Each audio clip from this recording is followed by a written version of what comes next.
Residents in the Santa Cruz Mountains are expressing outrage after learning that a sexually violent predator is about to become their new neighbor. 69-year-old Michael Cheek served 20 years in prison for kidnapping and rape charges. State prison officials plan to have Cheek live at a house in Bonny Doon. Chronon's Amy Larson has a reaction from concerned parents.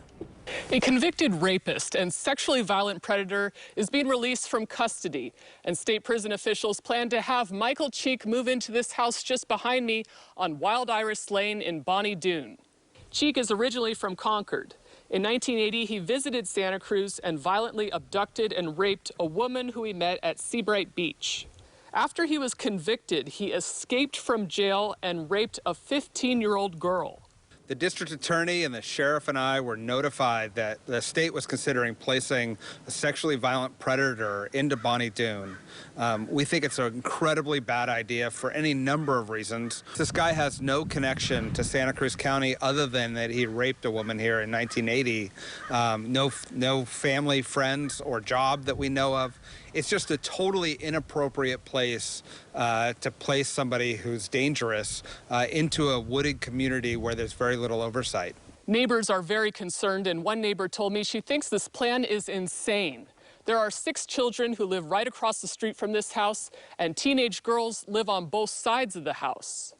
We live right next door with 6 kids. We have a 14-year-old girl who literally walks by the house every day to take the bus, and they want to put a rapist next door. One big concern is a lack of cell phone service in Bonny Doon. Like all sexually violent predators, Michael Cheek will be required to wear an ankle monitor.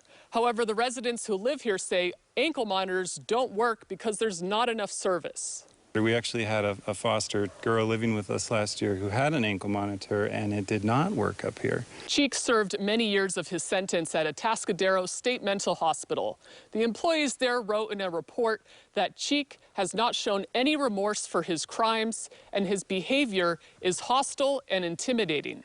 County officials say taxpayers will be paying $6,000 a month to cover Michael Cheek's rent to live in this 2-story house. It appears that the house that the state is renting for him is a $6,500 a month house, which is an insane amount of money to pay for someone to be up in the woods and effectively not monitored.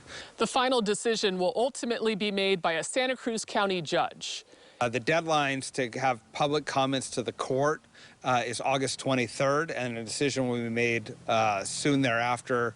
We hope to make incredibly clear to the court that this is not a safe place for him to be placed, and in fact, nowhere in Santa Cruz County is appropriate.